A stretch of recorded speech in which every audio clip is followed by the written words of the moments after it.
I inquired him with enna mindset? Professional skepticism. Okay. So with that mindset, we inquired, why do you want to come at 5:30? I asked. Genuinely, I asked. They told me, sir, we need to do the day beginning works. It takes lot of time. So our bank has 23 branches. 23 branches ko books begin pannanona, it takes around 3 hours, 4 hours agum appdin sonanga. So I said I wanted to see that process next day. I literally went there at 5:30. That process got over in half an hour. Veru half an hour la mudijiruchu. Then I got myself into suspicion. Now I asked him, இது வெறும் half an hour தான் ஆச்சு, எப்படி இவ்வளோ சீக்கிரமாக முடிஞ்சது அப்படின்ற மாதிரி கேட்டோம். அப்போ அவங்க என்ன சொன்னாங்கன்னா, சார் இன்னைக்கு அவ்வளோ டேட்டாஸ் இல்லை சார், அதனால சீக்கிரமாக முடிஞ்சிருச்சு சார்ன்ற மாதிரி அவங்க சொன்னாங்க. தென் அப்புறம் எங்களுக்கெல்லாம் our team got full suspicion. இவங்க என்னமோ he's on to something அப்படின்ட்டு we were having that thought process. அப்புறம் actually it was out of our scope தான். We need not check their transaction and all. But still, there was something in our mind saying that we have to find out about it. We went and gone through his bank accounts. There is a thing. Every day 5,000 rupees RTGS and credit right. 5,000 rupees RTGS vara mudiyuma? 5,000 rupees RTGS பண்ணுவாங்களா யாராவது? பண்ண மாட்டாங்க. So we found out that every morning he comes, he debits general ledger account and he credits to his account 5,000 rupees. இந்த மாதிரி 3 years நடந்துட்டு இருந்தது, யாருமே கண்டுபிடிக்கல. Then that audit, that IS audit which we are doing, it got converted into forensic audit. That was my first forensic audit assignment. That is why it was very special to me. So இதுக்கு என்ன forensic auditக்கு என்ன வேணும், மெயினா என்ன வேணும்னா, we should have that sharp mindset. இங்க எத்தனை பேருக்கு அந்த மைண்ட்செட் இருக்குன்னு கண்டுபிடிக்கலாமா?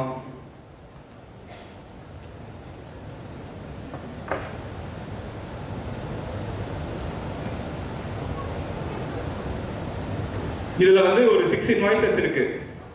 இந்த 6 invoicesல எது fake invoice ன்னு யாராவது கண்டுபிடிக்க முடியுமா? I will give you 2 minutes time. இது 2 invoice. I will change first invoice, second invoice. பாத்துட்டீங்களா? எல்லாரும் பாத்துட்டீங்களா? நெக்ஸ்ட் ஸ்லைட் போலாமா?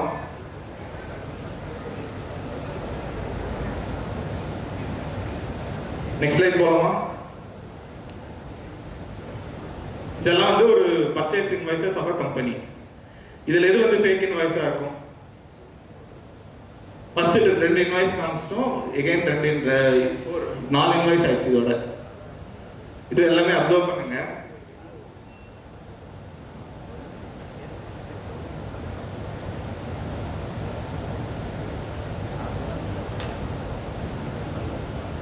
இந்த 6 இன்வாய்ஸஸ்ல ஒரு இன்வாய்ஸ் fake இன்வாய்ஸ். யாராவது சொல்ல முடியுமா? With reason they have to say which is the fake. Yeah. Why? No, everything is complete. Okay. This is the fake invoice, but that is not the reason. Yeah.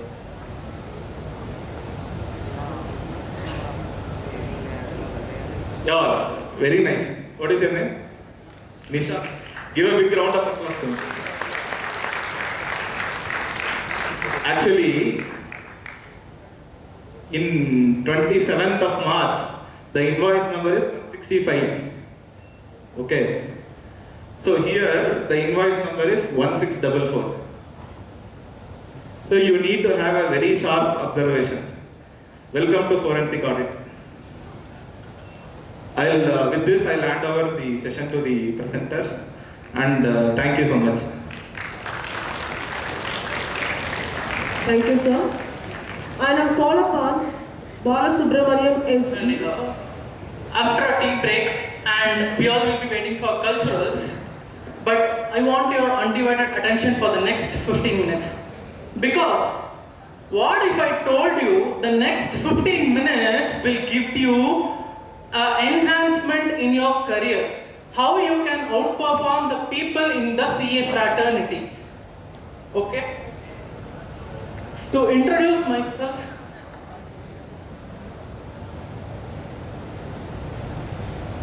I am Balasubramaniam, Article Assistant at Sundarban Srinivasan Chartered Accountants, Chennai, and I am honored to serve as co-opted member of SICASA of SIRC of ICI for the current term. And to be simple, I am into public speaking ever since my college days, and I love to do it. And I am very privileged to stand in this stage because as a CA student, this is the first conference I am attending, and as well as it is the first conference I am presenting my paper. And last but not the least, as our CAG Shekhar sir said, knowledge will gain for you only when you spread the knowledge you have. So I love educating people on the small knowledge that I have. How many of us have seen this movie, Thaniyuruvan? So what is the reason behind the success of Jayam Ravi? Is it because he was clever? Yeah, he was clever, but that's not the only reason. He studied the pattern and behaviors, each and every pattern and behaviors of Arvind Swami. That led to success for him. Today's forensic auditors face a similar challenge. They want to analyze the behavioral pattern of a company's accounting software, bank statements, and all other things. Friends, let me ask you a simple question. Can an auditor manually verify lakhs of transactions that a company processes throughout the year? It is an obvious no. That's why we are used to study one standards on auditing. Essay number, can anyone guess it? 530. Yes, audit, sampling. We were doing audit on sampling basis.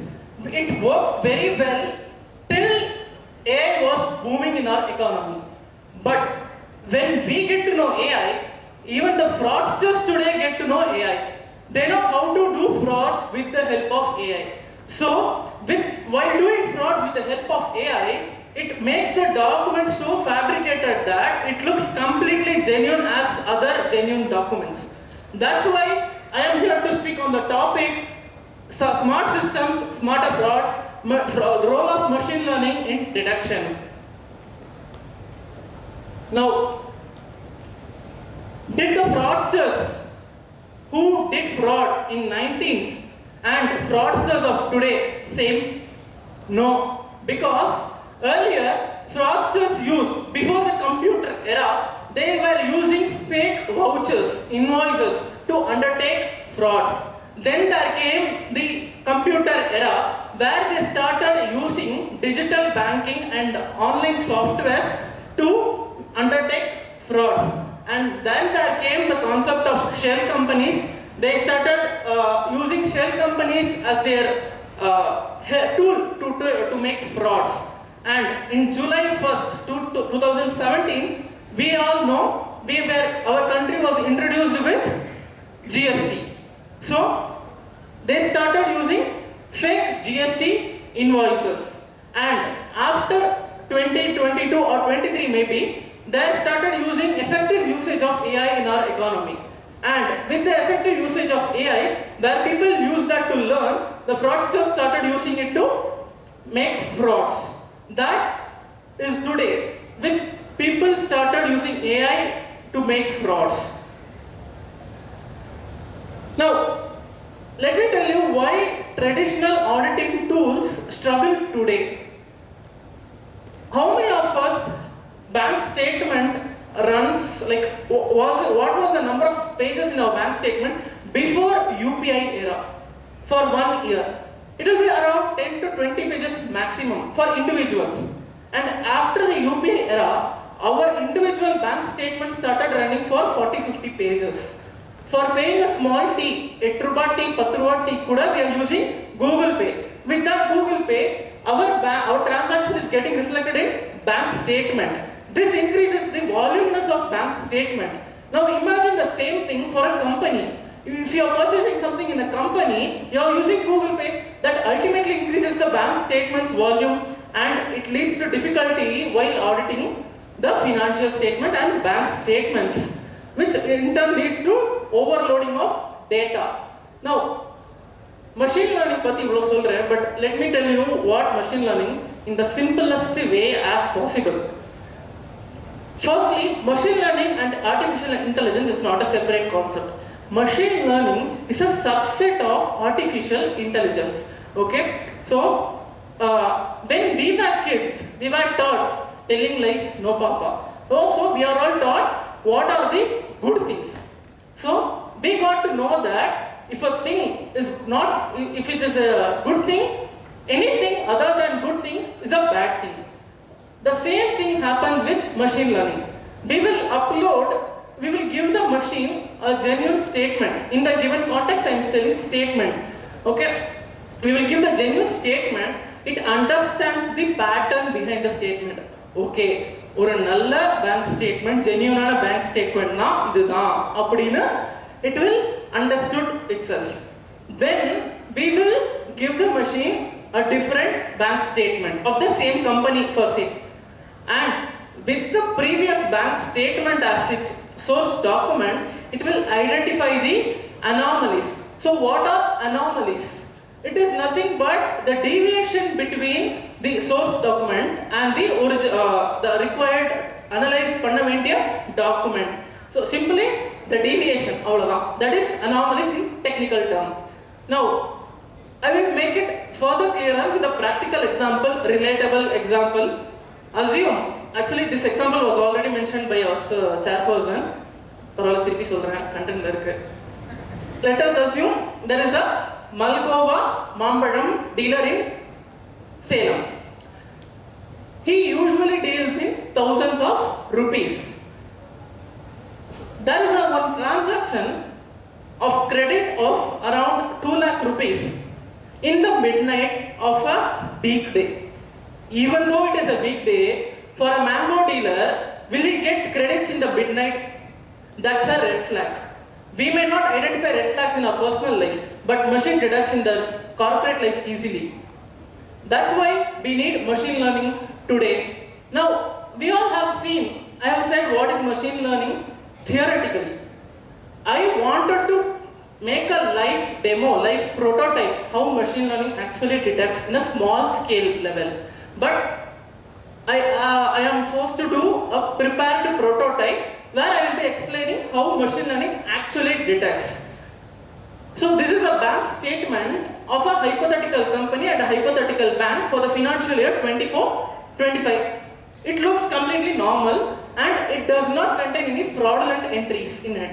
So we will be giving this to machine. And I have another bank statement of the subsequent year where the bank statement involves fraudulent entries. So let's now see how machine learning detects the fraudulent entries with the help of 24-25 financial years bank statement. For this, to do it in a smaller scale, we have a wonderful platform called Google Colab. How many of us here know Google Colabs? 1, 2, 3, 4. Okay. It's less than 10%, but it's completely normal because as CS students we are used to only books, not technology. But I am here to create an impact so that you go home, research today on technology. This Colab, you can run your code here. And again here comes a question. Sir, I am a CS student. எனக்கு இந்த Python, Java லாம் தெரியாது. Code நான் எப்படி அடிப்பேன்னா? You have AI for that also. The best AI for coding is Claude. But Claude has one limitation. ரெண்டு prompt மேல போனா lock ஆயிடும். So you have to use ChatGPT or Gemini to generate a prompt which you have to upload in Claude. This is known as the wiser utilization of artificial intelligence. ChatGPT கிட்ட போயிட்டு தெளிவா சொல்லி எனக்கு வந்து Claudeல போடுற மாதிரி prompt கொடுனா அது ஒரு prompt கொடுக்கும். அந்த prompt கொண்டே Claudeல போடிங்கனா அது கோட் அடிச்சு கொடுக்கும் which is most reliable today for coding purposes. Claude is best. Now Claude la put eduthen. See, here you have this code in run, and you have to click this run all option after typing the code. And after that, you have to upload your bank statement. Rendu columns ella adula vandu 24 25 you have to upload, and 25 26 you have to upload. And then if you run the code, it will give you the output in our life partner output Excel format. We all live with Excel. Okay? And the code la na vandu these columns were my requirements which I mentioned in the code. idla adula paathuka theriyadhu, but full code la vandu na vandu indha columns la enakku venum appdinu solli type pannirundhen. First date, transaction ID, description, amount, idella okay. Direction is nothing but whether it is a credit entry or a debit entry. Then whether it is a beacon. This plays a very important role because major frauds happen in non-business hours. As first said, early morning 5:30 is non-business hours. Who will come to office at that time? Who will come to office at weekend? Auditor office work, no, but corporates will not work at weekends. And anomaly score, as I said earlier, it is the rate of deviation. How deviated the transaction is from the original data. And we have risk score. What is risk score? Of 100, how risky is this transaction? And blind this machine will not tell us why I deducted this as anomaly. It also gives me a reason. Strong behavioral anomaly. And last is prediction. Code la I gave 3 types of output venu solidna. One is suspicious entries, the other is review like entries, the third is genuine entries. The second type of output I got is review entries. Review entries, as the name suggests, boss is fraud kadayadu, but it requires the attention of auditors abdingiradhu. Third type of output I got is genuine entries. And at the end of the day, we humans also tend to do errors, but even machine can tend to do errors. So we should not completely rely on machine's output. We have to review it like on sampling basis. Okay?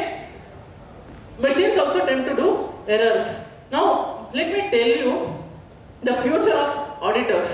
The future of auditors does not really depend on professional skepticism or professional judgment alone. The future of auditors require machine intelligence. On combination of machine intelligence and professional judgment, we will get the required financial integrity. Okay?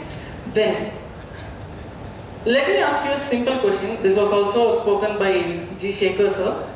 There was invented calculators. Did people lose job on invention of calculator? Yes, they did. The people who never knew to use calculators were replaced by people who know to use calculators. Then there came the invention of Microsoft Excel. Microsoft Excel was like a varaprasadam for audit fraternity. Did it replace people? Yes, it also replaced people who never knew to use Excel. The same thing happens in today's world with AI booming in our economy. If you don't know to use AI and machine learning today, in finance at least, you will be replaced by those people who know to use AI today in finance, because their efficiency rate is higher than your efficiency rate. To conclude, I will be saying that the future is not for auditors or machines alone. It is for people empowered by machines. Thank you, Salem. It's my first conference. I cannot forget it. Let's get connected to LinkedIn. Hi. Hello. And that's the energy we need today. I am Nishkala Shri, a CA final student, currently pursuing my first year of articleship at GKM Global Taxation and serving as the secretary of SICASA Coimbatore branch of SIRC of ICAI, having a previous experience as the Masters of Ceremony in the national conference held in Coimbatore named Vidai. As CA article assistants, I am sure that each one of us would have faced this situation. You walk into a client office, ready and eager to ask questions. But suddenly you realize that the person sitting across the table has more years of experience than your entire age. Bro, there you are, armed with a checklist, questioning someone who has been working in the company since before you were even born. And yet, that is the beauty of auditing. It is not about age, designation, or experience. It is all about asking right question to the right person to obtain the right evidence. Now the question is, how did auditors handle this challenge even before data analytics came into the picture? Now imagine this situation. It is 11:45 p.m. during a peak audit season. An article assistant like us is sitting with the hundreds of invoices, bank statements, and Excel sheets open. The deadline is nearing. Eyes are tired, but still only a small portion of sample have been verified. Feels heavy, right? Don't worry, it is my guarantee that by the end of this presentation, audit might feel a little lighter. Now imagine another situation where a computer system scans the entire data population within seconds, highlights the unusual transactions, identifies the anomalous entries, and even predicts the potential risk areas. This is not science or fiction, guys. This is the data analytics in auditing, replacing traditional sampling. Now the question is, how did auditors overcome this challenge even before data analytics came into the picture? In Tamil, we have a beautiful proverb, "Oru paanai sotrukku, oru soru padam." To test whether the entire pot of rice is cooked, we just check it with the one single grain. But today's businesses generate thousands, sometimes a million of transactions every single day, where checking one single grain is no longer efficient. So, Thiruvalluvar has rightly said in Thirukural, "Kutram nadi, gunamum nadi, avatrul migaya nadi migaikolal." Analyze the faults, analyze the merits, weigh them thoroughly and conclude based on what prevails. I repeat, analyze the faults, analyze the merits, weigh them thoroughly and conclude based on what prevails. Isn't it that just exactly what data analytics does? It analyzes the entire data population, highlights the duplicate entries, identifies the anomalous transactions, and even predicts the potential risk areas. It helps the auditors to arrive at a more informed conclusions. For many years, auditing relied on sampling because manually verifying every single transaction was practically not possible. Auditors selected a representative data and performed conclusions based on their professional judgments. So, imagine, I would like to explain this with you an example. You are a detective trying to solve a mansion robbery. Traditional auditing is like identifying 3 footprints in the garden, guessing who the robber could be and closing the case. Whereas data analytics is like downloading the entire mansion security footage, highlighting the facial recognitions running towards every single second of the crime. This is what makes the difference. Now the question is, why should we not limit ourselves to a sample? So it does not create the objective will still remain the same, but the quantity and the quality of evidences obtained will differ. One of the fundamental characteristics of traditional auditing is sampling, because manually verifying every single transaction is not possible. Always auditing selected a representative sample and performed the conclusions based on their professional judgments. But an interesting question arises when the numbers we can see. Out of a population of 50,000 transactions, auditors just select only 50 to 100 of the samples which are of higher value and provide their conclusion based on them. But the real question is, how will they determine any unusual transaction or any anomalous entries which is lying outside the selected sample? They will still remain the accurate, right? So that is where the data analytics plays its major role. Analyzing faults, analyzing the merits, and weigh them thoroughly and conclude based on what prevails.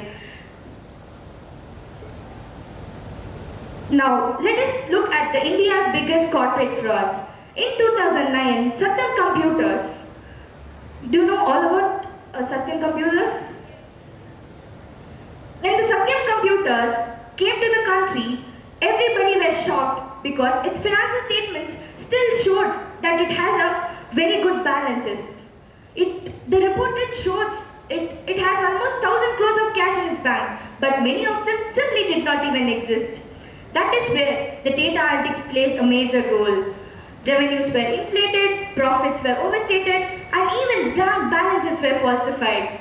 Even the investors, regulators, and auditors saw the impressive numbers on their financial statements. They did not find even an anomaly. But the real question is, will data analytics can identify these red flags even before and gives us the red flag signal earlier? The answer is yes. It analyzes the trends, it compares the actual cash balances and the reported cash balances. It analyzes the trends and the unusual profit margins. It can even analyze what the operating activities and the reported revenues. So based on these analysis, it can conclude that data analytics can identify these red flags much more sooner. Auditor always requires this data analytics to identify these errors priorly. Frauds may be committed by the people, but it leaves footprint in the garden. And data analytics is a tool that helps the auditors to find those footprints before they become the headlines. So, whenever I tell about the data analytics, we often think about any artificial intelligence, Pythons, Power BIs, and any other software which are expensive. But you all know whether we are actually using the data analytics in our real life. For example, if we take a purchase register of 10,000 entries, I can use filter to sort the higher value transaction. I can use conditional formatting to highlight the duplicate invoice numbers. Even I can use sort the transactions to identify the year and the month-end transactions. And even we can use the charts, pivot tables, and etc. to identify the trend analysis. So, can AI replace these? The answer is yes. The AI can replace all this.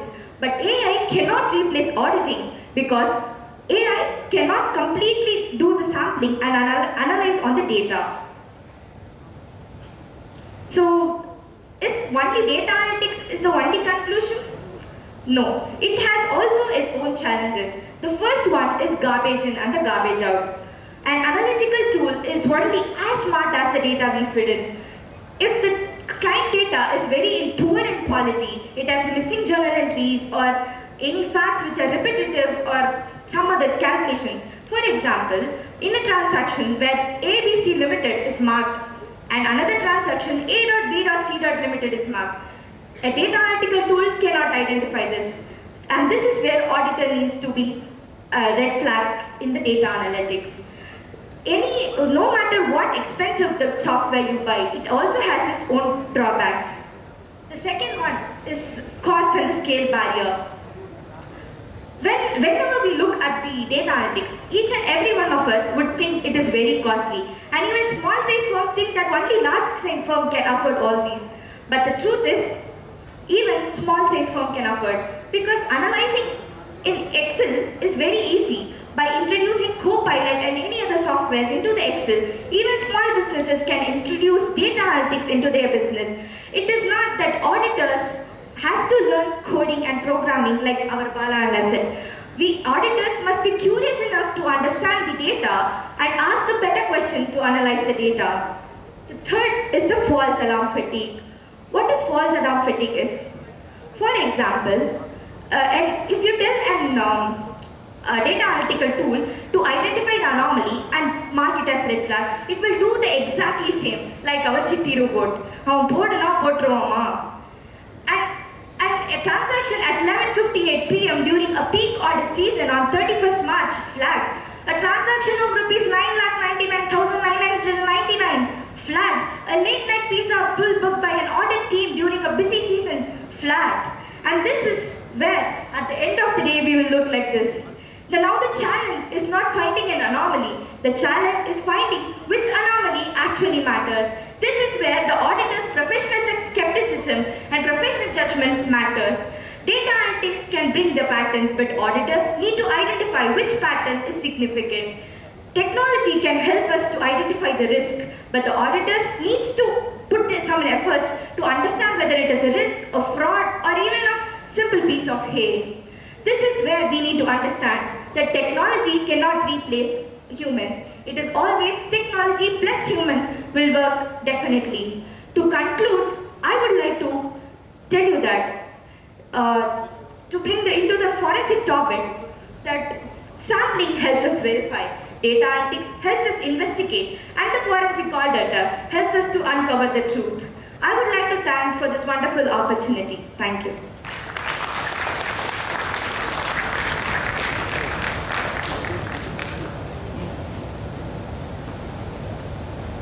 Thank you, Nishkala, for sharing your knowledge and valuable research with us. I now call upon Ilekia, our third paper presenter. The middle is a one authority that is NIFRA. Some people call it as a guardian of investors' trust, and others call it as a fear factor for auditors. And yeah, friends, that is the topic today we are going to see, whether NIFRA is a watchdog or a threat. Before entering into the topic, I would like to start with one question. First, what is NIFRA? Is anybody over here has an idea about it? What is NIFRA? Yeah.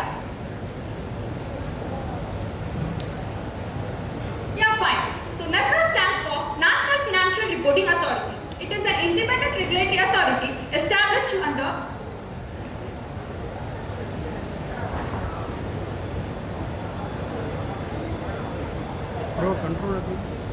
It is an independent regulatory authority established by a Government of India under Section 132 of the Companies Act 2013. Its power is to investigate any misconduct during the audit. If found, they can debar the auditors and audit firm up to 10 years. And they can also penalize them with high monetary penalties. And its jurisdiction is over listed companies, large unlisted public companies, and their auditors. Now, this is a brief thing about NIFRA. Now, a question may arise in our mind. What is NIFRA is fine, but why NIFRA? What triggers to form NIFRA, even there is already a self-regulatory body called ICAI is there to oversee auditors? What triggers to form another independent regulatory authority called NIFRA? What could be the reason? It is because of the scams happened over in India. The first scam is about the Kingfisher scam. As we all know about this case, the company has borrowed lot of funds which they have used for their operational costs, but they didn't got the expected return. But still, the company has restructured their loan and they have borrowed more money. And one day, the company totally got collapsed because of their misfunding. And the second case is about INFS case, which happened in 2018. Here, the company's debt is about 90,000 plus. Here, the company has used its short-term borrowings for long-term projects, which leads to liquidity crisis to the company, which later resulted in non-repayment of their loan and interest. And now, the third case is about the Punjab National Bank. Here, the bank has issued fake LOUs, letter of undertaking. The scam amount is about 11,400 crores. These scams raises a question about the auditor's accountability in India, as well as it increases concern over corporate frauds, audit failures, lack of independent oversight of auditors, and loss of investors' interest in financial reporting. After these scams, the government is trying to improve the audit quality in India. To quote with a classic example, let me take CARO 2020. As we all know about CARO 2020, it contains 21 clauses. If you note specifically the clause 9, it's talk about whether the short-term borrowings as utilized for long-term projects. It specifically asks auditors to report on that. You can relate to this to the case of INFS, which you have already seen. Here, the auditors have missed out. That's why the company got collapsed. But since there isn't separate reporting about this, the auditors become more accountable to that. And same like that, if there is an independent regulator is there to oversee the auditors, then the auditors will become more accountable to the auditor. And that's how NIFRA came into picture. Now, the NIFRA's purpose is to oversee the audit and accounting quality and to monitor auditors and to protect public interest and to ensure transparency in financial reporting.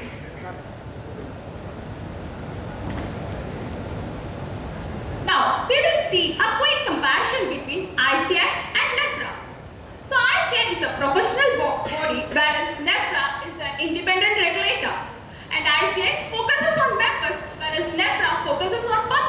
interest. And ICAI will give us guidance and education, whereas NEFRA focuses on investigation and establishment.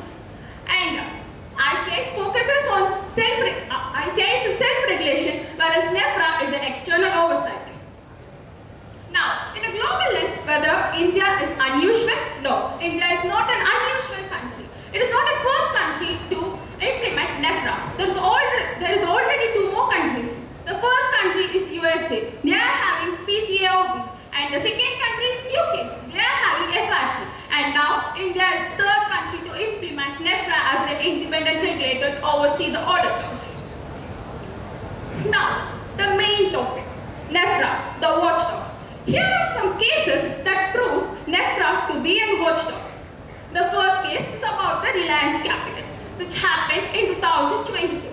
Here, the NEFRA has identified audit lapses over the borrowings of which contains the amount of 44,000 crores. And they are debarred the 2 individuals for 5 years and 10 years, as well as they have penalized them with 4.5 crores. And the second case is about Coffee Day Enterprises Limited. Here, the company has diverted its fund to their promoter's entity. The auditors have over-relied on the subsidiary auditors. NEFRA finds that even there is sufficient evidence to identify those transactions, but the auditors have failed. So, NEFRA has penalized them with high monetary penalties. And now, the third case is about DHFL. Here also, the company has diverted its funds, and auditors have failed to identify. NEFRA has penalized them as well. So these cases proves NEFRA to be a watchdog. So NEFRA as a watchdog, it builds public confidence, it promotes ethics, and it strengthens transparency, and it monitors audit and audit firms. Now, NEFRA as a watchdog is fine, but NEFRA is also seen as threat in some cases. The first case is overlap with ICAI. Since there is already Institute of Chartered Accountants of India is there to oversee the auditors, some people believe that NEFRA creates dual regulation and it reduces the ICAI's authority. And excessive regulatory intervention. When auditors feel that each and every judgment of them leads to penalty and investigation, they focus more on penalties and rather than applying their professional judgment effectively. And the fear of defensive audit. When the auditors will become more conscious about the penalties rather than applying their professional judgment effectively. Now, here is our balanced conclusion. There is a Tirukural in Tamil, Kadamoliyum Kaihanda Tandamum Vendan Adamuran Teikum Aram. This Kural says that strict action is not always bad. NEFRA's strict action is not always bad. When punishment is given for protecting people and maintaining justice, it becomes good and necessary act. Continuous efforts towards better governance. NEFRA continues to introduce circulars and guidance to improve the audit quality.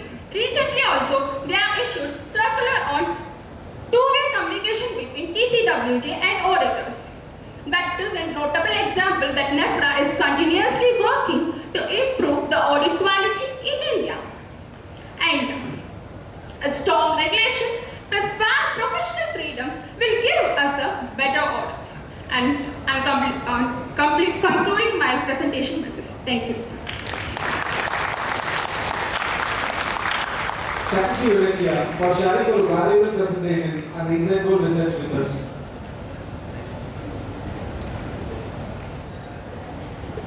All the 3 presentations were good, isn't it? Sound? No. Okay. So I would like to highlight a few things. When Balasubramaniam was speaking, sir was speaking, he was highlighting about systems. I like that point of he highlighting about systems. Actually, all the frauds happen only when system fails. It is not the person, it is the system, which fails. And in the second presentation, equating that with Tirukural with data analysis was very good. Thank you, Ms. Kalasi. And in the third presentation, see, everybody was scared of nephron, but it is high time we have to adapt to the NFRA and do the ethical auditing. We all should be doing that. And thank you so much for being attentive. And I would like to hand over the session to the committee. Thank you.